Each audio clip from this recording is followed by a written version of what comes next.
Share many blessings, family. This is going to be an English by popular demand video on YouTube. It's going to be a very educational video as far as citing my sources where I'm deriving my information from. It's a Spanish book written. It's entitled La Lengua Lucumi. I'm going to see it again. La Lengua Ritual Lucumi, the ritual language of the Lucumi, by somebody named Victor Olmos Alafaro Estrada. So this information here comes from this author, but he wrote it in Spanish. So what I'm going to be doing live, or technically live, I'm recording this, but I'm going to be explaining the interpretation in from Lucumi to English. I'll try my best because this is in Spanish. All right, family. So bear with me. So this is the expressions that we do when we greet each other. We say a term ago, spelled AGO, right, with certain hyphens, a hyphen on A and a hyphen on O, because Nigerian language has hyphens. So ago is the first salute or greeting that we do when we get close to the household. So the person has an opportunity to organize everything that's in the household, and they will not be taken by surprise. This is why in our tradition and culture, when there's priestesses working, and there's certain secrets or certain things are very sacred that a non-initiate cannot see, they're not allowed to enter the back side of the initiation room. They have to literally knock and say, I go, or permission. May I have permission to walk inside? Most likely permission not be granted, or it could be even a priest going to the sacred location to knock, I go, and see if they're able to go, and then the permission be granted. We say also, I go ile, so hyphen on A, hyphen on O, AGO, and hyphen on E for Ileife.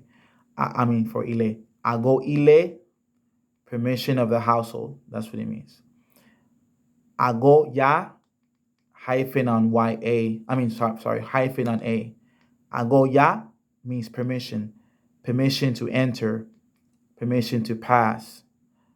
And then I go without Ya. I go, permission. It's a greeting, like I'm forewarning you, hey, I'm gonna walk in, or can I walk in? And Ya means, a hyphen on A means to depart, um, to allow a person to walk in. Ya is like granting, you can come in. So our tradition is always a lot about permission for this, permission for that, right? And in certain rituals that we do, and in cultural expressions. Also, we have a term that says adupwe, or aduque, hyphen on A, D, U, hyphen on U, P, E, hyphen on E, aduque, or aduque, A, D, hyphen on U, K, U, E, U, E. And we say, I get, modupwe, I give thanks. Modupwe la osha, I give thanks to the salvation of the osha. Osha and Orisha in our Lukumi tradition is two different type of deities. Osha are deities that people could crown on their heads, and Orisha are deities that people just receive and are not crowned on their heads. We say Eseo means thanks, right? Many say Modupwe. Dide means to stand. So a lot of us, when we greet my godchildren and godsons, goddaughters, they basically touch the ground, or out of respect for the elders, and then we help them rise up. Because basically the idea is when we show humility to our elders, and in front of the rishas, then they get more blessed and elevated, and then we raise them up with blessings. Also, to say good afternoon, we say ekaoro, right? I'm sorry, good morning. Ekaoro, good afternoon. Ekasan, and the response ho. Good night is ekale, good evening, and the response ho. Then it's a long phrase here that I would like to end it here for our lesson of our terms today.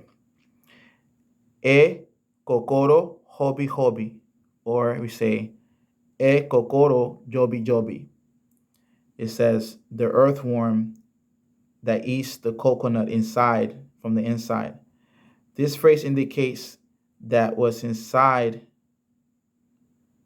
that those that are inside our religion should not profane our tradition. and mess up with our lineage and disrespect our tradition.